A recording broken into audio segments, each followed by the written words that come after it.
There's a certain interconnectedness with everything that we do. You know, the drainage, the irrigation, we need to be able to add water when we want to. We also need to be able to take it away when we want to. We didn't have that here, and we needed to continue to add to that infrastructure.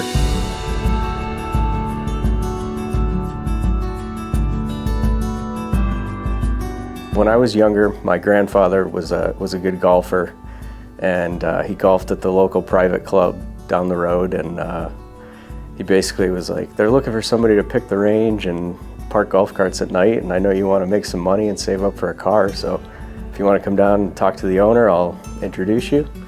And the rest was history.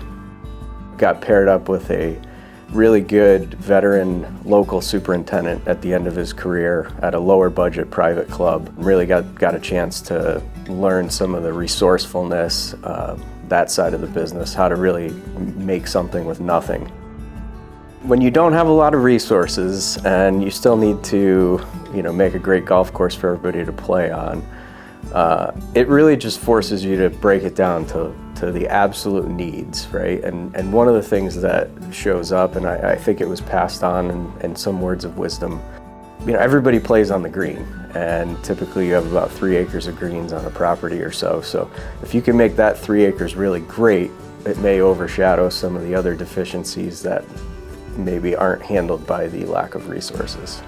And there was an opportunity to join the team at Wingfoot to work through that process with the restoration of both the East and the West course and the prep leading up to the US Open in 2020. And ultimately that experience was really kind of the icing on the cake. Once you've worked at a facility of that magnitude for 4 years, we like to call it dog years, so it was really like 28 there. That really gives you the confidence you need to kind of move on to the next step. Yeah, and then at that point, the timing was great. There's a nice private club, Silver Spring Country Club, and it was a good fit. We went through and looked at what are the things that we're gonna do no matter what? Well, grass needs sunlight and air movement, so there were a lot of extra trees. So we started working on removing trees. That started improving the conditions. That started opening up vistas through the property. That got to the point where people started saying, well, if that tree goes, should this be fescue or should this be a bunker? Or does that tee need to move? And at that point, it was really important to get an architect involved to consult as we continued to move through this process. One of the things that I've always stressed with the club is that there's a certain interconnectedness with everything that we do. The drainage, the irrigation, we need to be able to add water when we want to. We also need to be able to take it away when we want to. We didn't have that here, and we needed to continue to add to that infrastructure. And all of those things are so interconnected that if you're gonna do the project, you really need to look at the entirety of the project, starting from the tee and going all the way to the green. Once I was able to articulate that to the board, they had bought into it.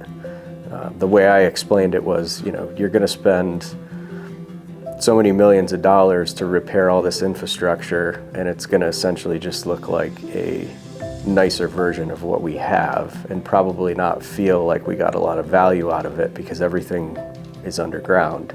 But if you bring in an architect, then the holistic part of the plan comes to fruition, where he has the vision for the property, for how it should play, how it should look, and that's a small fraction of the overall budget to really make it look like it's an even better project than it is.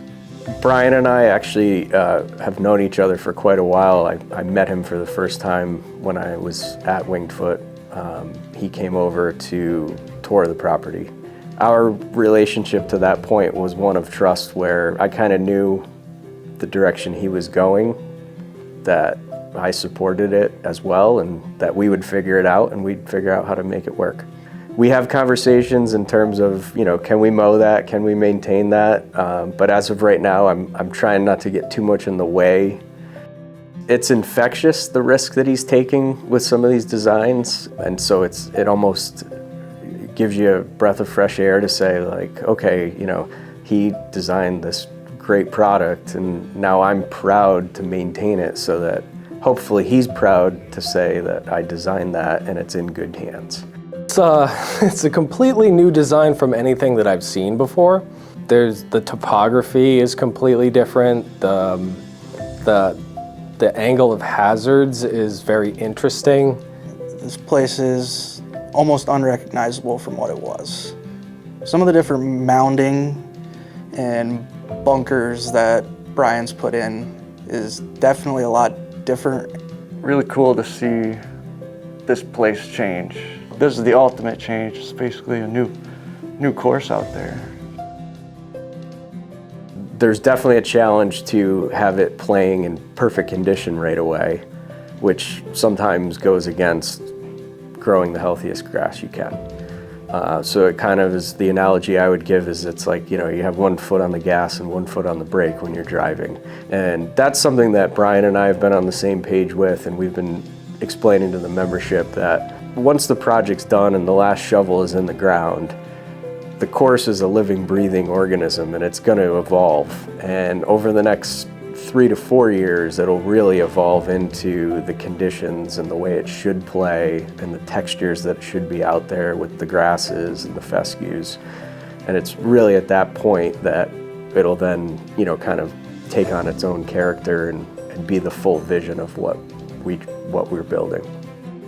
I think just, you know, doing a great job on a daily basis, having a good team, and trying to help anybody on my team with whatever it may be in their life that they need professionally, personally, you know, that's important to me. You know, my philosophy has always been I would never ask anyone to do anything I wouldn't do myself or I haven't done myself. And so, you know, I think leading from that place is the first step, you know, and then just having, you know, really good assistance and communication about what that vision is, and then, you know, constantly evaluating it and holding everyone to that. You know, I like producing a product that I know people are enjoying. Like, somebody's coming here for recreation. You know, they're coming here to take a load off or to, you know, be challenged. And they're coming up here and enjoying their day, and my team and I are part of the reason that they're able to enjoy that.